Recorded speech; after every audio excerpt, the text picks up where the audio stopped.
নমস্কার বন্ধুরা, আমার আর একটা নতুন ব্লগে আপনাদের স্বাগত জানাই। মেয়ে আর আমি সমুদ্রের দর্শনে দিকে যাচ্ছি। এই যে যাবার পথে এই জাহাজ বাড়িটা পড়ে, সবাই তো জাহাজ বাড়িই বলে।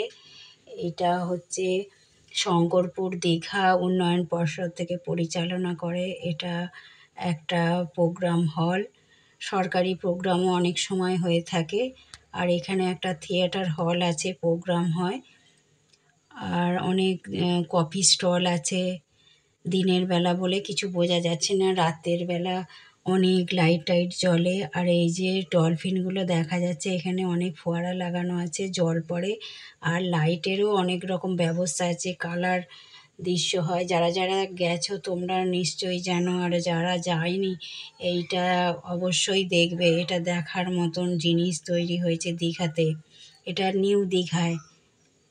আর যারা এই জায়গায় যাবে তারা দেখবে যে জায়গাটা কত সুন্দর। আর রাতের বেলা লাইট জ্বললে মনোরম হয়ে ওঠে, কি মন ভালো হয়ে যায় জায়গাটায় এলে।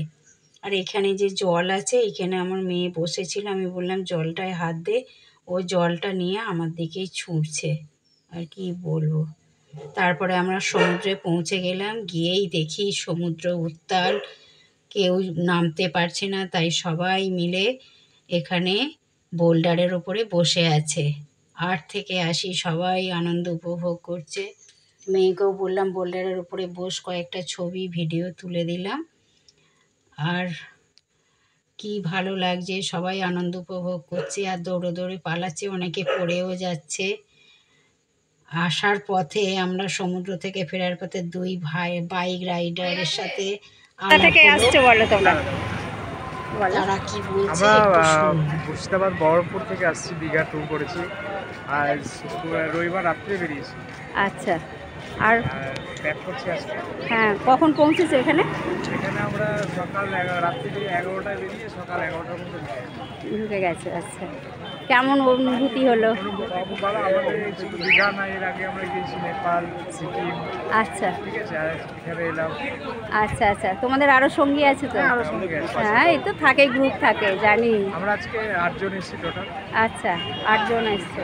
বাহ, এবার আজকে ব্যাক করবে? হ্যাঁ, আচ্ছা, ঠিক আছে, অনেক ধন্যবাদ। তোমাদের সঙ্গে আলাপ হয়ে খুব ভালো লাগলো। এটা আমি ইউটিউবে দেবো। আমার নাম হচ্ছে আবহেনা মালিতা, বহরমপুর, মুর্শিদাবাদ। আচ্ছা, তুমি? আমার নাম শিবা। আমাদের টোটাল গ্রুপ আছে 8 জন। আচ্ছা, যদি ভালো লাগে আপনারা লাইক কমেন্ট অনেক ধন্যবাদ।